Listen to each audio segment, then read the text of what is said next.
All right, what's going on, guys? I'm Mike, and this is the Prepared Citizen. And for today's topic, we're going to be going over how much ammo and magazines I think you should have for SHTF. Let's get started. Well, first things first, this is America. I'm not here to tell you what to buy because we're in the land of the free. It's up to you to decide what you deem necessary and how much of it. But what I can give you is a good reference guide or something to kind of strive for, or an idea of why you should have such things.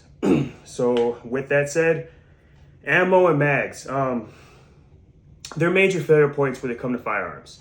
This is what it is. The firearm can be bulletproof, solid, but if you don't have good mags, if you don't have good ammunition, it's my dog. Izzy, go! Sorry.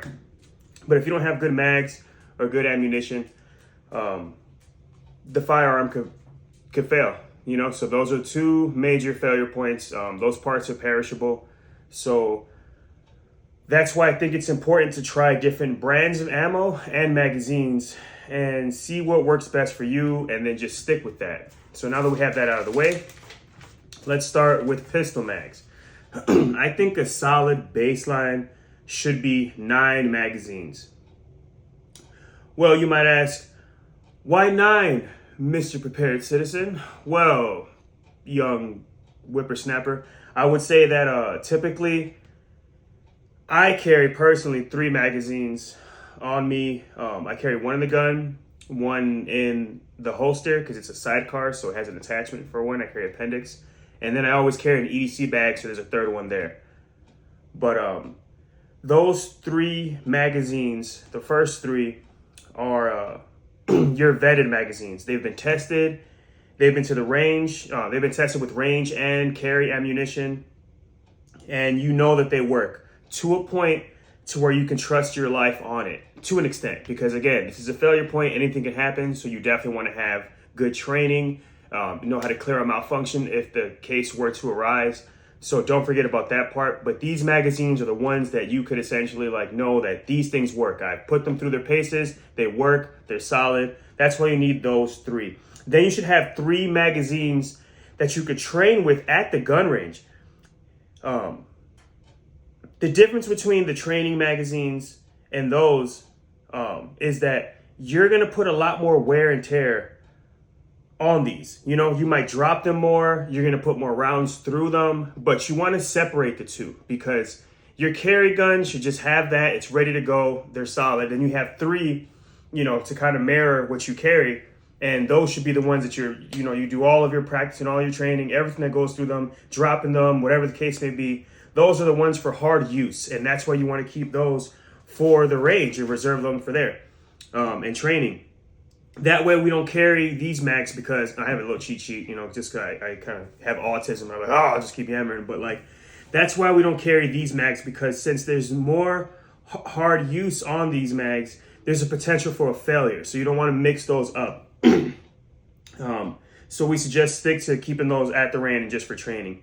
Then you should have 3 brand new mags, and those mags you just keep tucked away, ready to go in reserve. And they're there to replace any mags that can no longer be used anymore or damaged, so on and so forth. That's why those are there. I'm not saying you only need 9. I'm just saying that's a good number to start with, a good reference point, a good baseline, and you have an idea. I have 3. Because like I said, maybe you have one on in your gun, one in your holster, with your holster, you have one, or you have one in your pocket, whatever the case may be. But for me, this system works very well. It's after thinking about it, I'm I think that's a really good baseline to kind of aim for. Some people just buy the gun.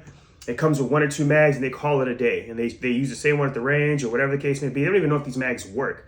So definitely testing out what you have, seeing if it works, is going to potentially save your life, because you just don't know.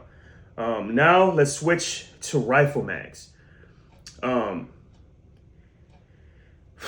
right, you ready? I think 27 to 30 is a solid baseline. I know that might seem like a lot, but unlike your pistol, if shit really happens to hit the fan and you need your rifle outside of a home defense situation, things must have gotten really, really bad, all right?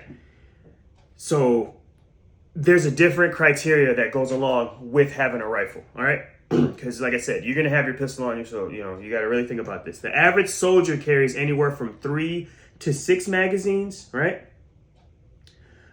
But, and this is a big but, they are part of a much bigger group. I mean, it's the military. They're an army or Marines, whatever the case may be, who can resupply them if needed. And as a citizen, a prepared citizen, we don't have that option. We really don't.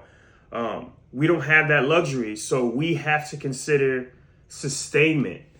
And with that, we're going to have one in the gun, and you're going to have a separate chest rig with another 8 magazines on it. I mean, granted, this does move towards that SHTF, Walking Dead, The Road, whatever post-apocalyptic Mad Max style. But the reality is we don't have a giant group of people who could resupply us. So being self-sufficient, self-reliant is going to go major. You would rather have more than less. I know it's cool to be high speed. You got 1 in the gun, you got 2 on your vest, and you go, you know what I'm saying? But how long is that going to last you if you're your only resupply? We don't have guys like, all right, here you go, resupply, loadout, none of that stuff, all right? This is real life, and this is what we have. So you're going to have a total of 9 right there. Then you have 9 to train with, because again, mirror what you carry with what you train with, because you can have different training styles, whatever the case may be. But, let's say you train with your chest rig, you have the same, you have 8, like 4 pouches with 2 in each, 2, 4, 6, 8. And that's what you train with, 1 in the gun. And that way you can get used to it. So if you ever have to throw on that thing, you know how it works and you know how to go from it. But again, these are harder to use magazines, just like I said earlier. And you want to have another 9 that are brand new to replace any damaged or unusable ones that may occur. That's why I came up with 27. If you want to, you can round it up to 30. And then you got to think about Ukraine too. These guys that are fighting, it's crazy. I don't know if you guys seen this, but magazines are a high commodity out there, if that's the right word. You don't want to be without one. They have dump pouches. They find the ones that work, they mark them, and they're keeping them. They're not just throwing them on the ground and just treating them as a disposable item, because they don't know when they're going to get another resupply. They don't know if they're going to get any new magazines. So if they find ones that work, they stick to them and they're loading up. If you guys look into the war in Ukraine, it is crazy, so that also fuels my judgment and why I think as a civilian, as a citizen, we should be prepared for that. And having more than less is going to be the way to go. All right, if it's too heavy, work out a little bit. These are things that you could work on or focus on cardio. Do what you have to do. But I think if you're going to have an AR-15 and especially if you have that mindset of shit hitting the fan, you don't want to be up shit's creek and not have any ammunition if something were to really happen. Yeah, and then you also got to think about it too. That's a lot of rounds, yeah, but yeah. Also, I take that back. Also got to think about if there's any magazine bans, if you want to go on the political aspect of it, there's already been bans in the past, right? The Clinton ban, where you could only have set amount of, bullets in your gun, which is ridiculous. Who's to say that? But it happens. It's happening now in various states. Not every state's considered free.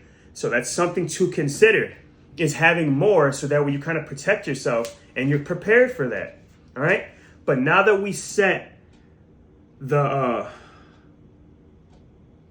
point of how much ammo, now that we set that, now we get to the point of how much ammo should we have for SHTF or just being prepared and proactive, all right? Because remember, without ammo, your guns are just really cool paperweights, all right? This is the fact, all right? You can have all the guns in the world, but if you don't have the way to fuel them, to feed them, they just look cool, they can't use them, so you got to really consider that. For your rifle, you should have at least 9 standard capacity ready to go magazines, right? Not counting your stockpile. So that's, let's say, standard capacity. I know YouTube can get funny. So it rhymes with flirty, all right? You need 9 flirty round magazines times 9. So that's 270. So that'd be 270 just ready to go in a chest rig, 1 in the gun, 8 in a chest rig, boom, right? So that'd be that. Having the ability to reload those said mags for both training and, God forbid, fighting. Granted, again, you're going to be up shit's creek, dude, if you have that much ammunition, especially as a civilian. Like it's very hard. I'm realistic here, you know. I like to be prepared, but if you're gonna have that much ammunition and you're in a gunfight for that long, you're probably already dead. I mean, I'm just be real here, you know. Like if you even make it that far, because you really want to kind of get in, get out. You don't want to have a long, sustained battle, and that to happen. So, yeah, that's something to really consider. But for training purposes, let's say,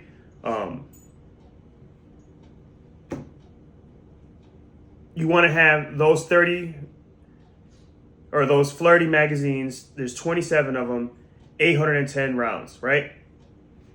Plus the 9 that you keep in on standby inside of your chest rig. That brings the total to 1080. You can round up to say 1100 rounds as a baseline. And again, this is for one rifle, right? Because like I said, 270 on your kit and then an additional 800 and something. But if you want to simplify it all, 9 loaded at all times and an additional 1000 rounds put away as a solid baseline. Of course, you can add more, but this is just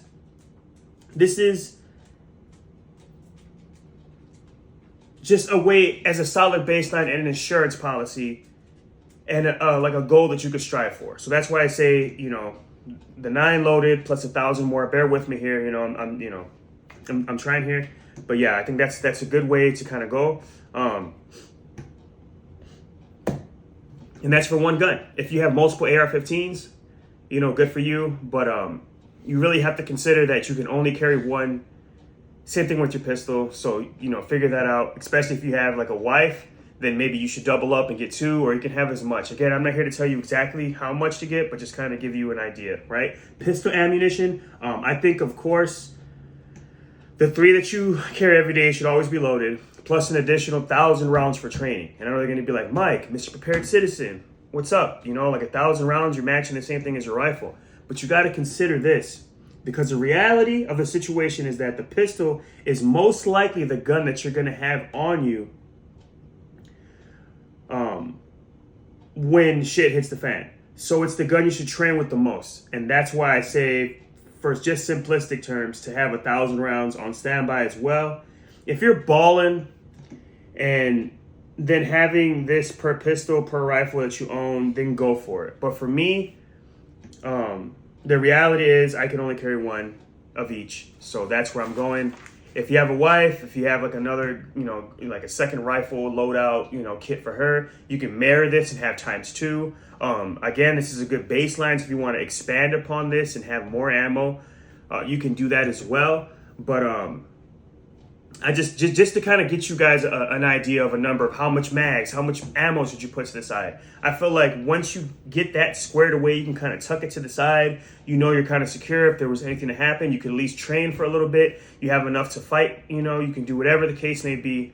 But that's a good thing to strive for, because again, people buy this stuff, they tuck it into a drawer and they forget about it. And that's not the way to go, especially if you're really trying to be prepared, you know. So yeah, that's definitely the mindset with that.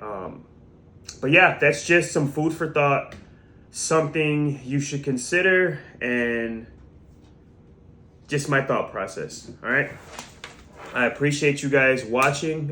If you like the video, like and subscribe. If you have a different mindset or something else, and kind of maybe you're in the military, you know, or maybe you just have something else that you can add to the conversation. I don't know everything. All right. I'm just a citizen. I am just a prepared citizen, or trying to be as prepared as possible. I'm a father, and I just have a autism when it comes to this shit, and I just love talking about firearms. I want to be able to help other people, and if this is a way that I can kind of give back, you know, in this form, then that's what I'm going to do. It's just my thought process. I hope it helps you guys. Again, like and subscribe. It costs you nothing, but it means everything to me. Stay blessed. Have a good day. I have to get out of here. I got jiu-jitsu, and you guys take care. Have a good one, guys.